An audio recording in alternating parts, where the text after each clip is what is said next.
दिसंबर के महीने का वो शायद 7वां दिन था।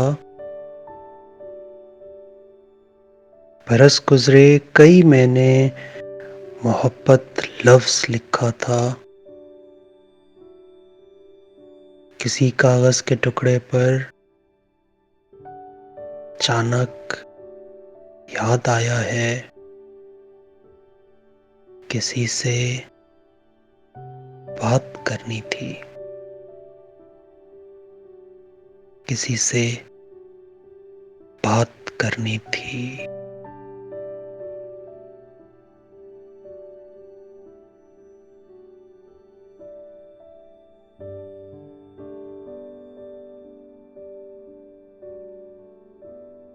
दिसंबर के महीने का वो शायद 7वां दिन था। बरस गुजरे कई मैंने मोहब्बत नाम लिखा था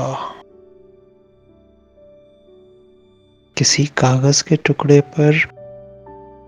अचानक याद आया है किसी से बात करनी थी,